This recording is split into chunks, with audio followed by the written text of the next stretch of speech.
Let's look at an example of finding inflection points given a formula. So here I'm asked to find the inflection points of f of x equals x to the fourth minus 24x squared plus 60x plus 21. So how do I find the inflection points? Well, the important thing to notice is that when the concavity changes, the sign of the second derivative changes, and if the second derivative is continuous, it means that I should be looking for a place where the derivative, the second derivative, is equal to 0. So this gives me candidates for inflection points.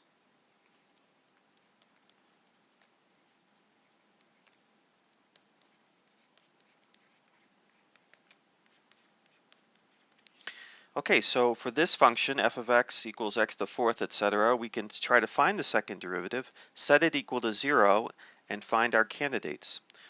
So let's look. So the first derivative of f is going to be 4x cubed minus 24 times 2x plus 60,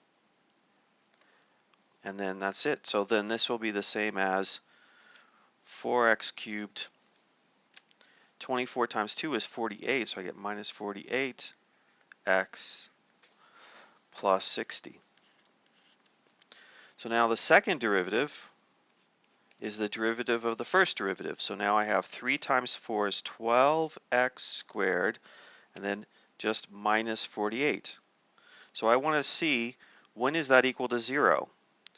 So I can add 48 to both sides, and I get 48 is equal to 12x squared.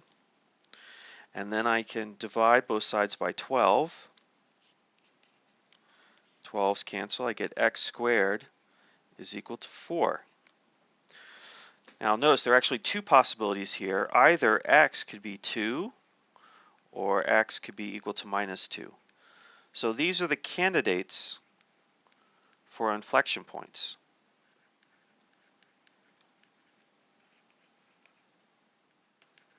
Now I have to still check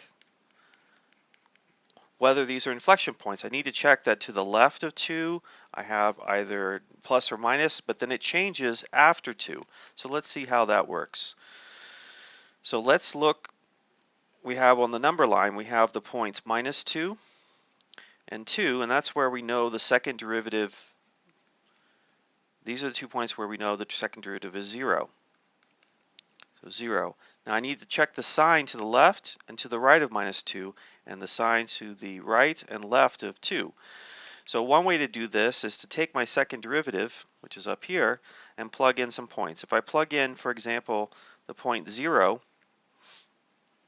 in here, I get a minus 48, so this is a negative sign. And in fact, it's going to be negative all the way through by continuity of the second derivative.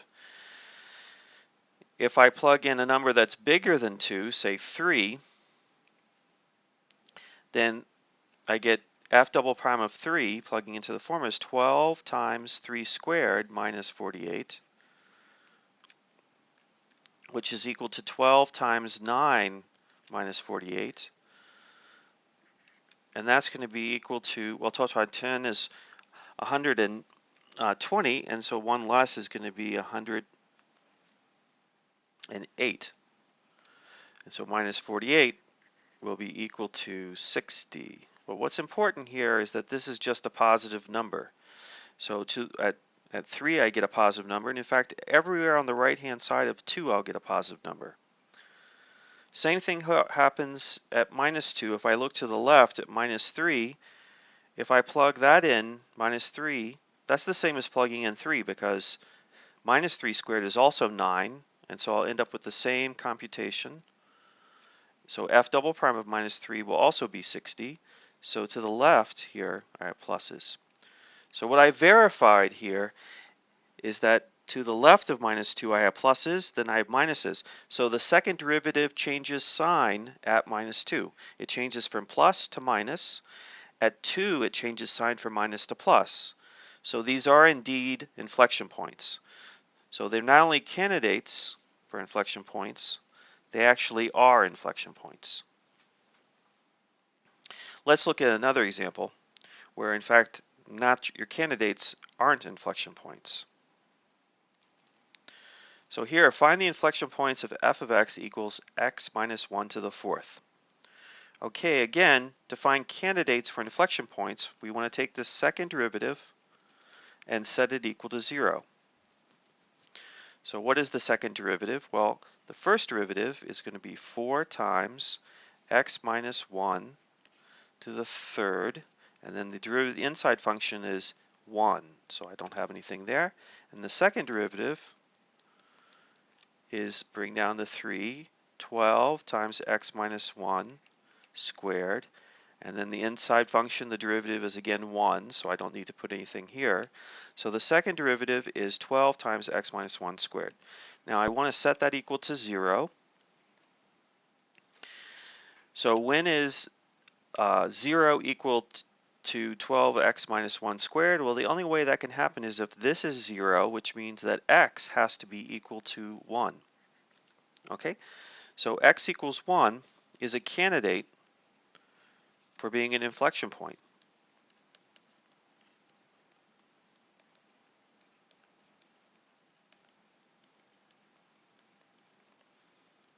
Okay, so, but is it an inflection point? Well, again, we have to check to the left and to the right. So here I am at 1, and I can check and I know there the second derivative is 0. I can check to the left and to the right to see if it changes sign. So I'm going to check at 0. I could check at minus 1, but let's check at 0. When x is 0, f double prime of 0 is equal to 12 times 0 minus 1 squared. I'm using this formula here.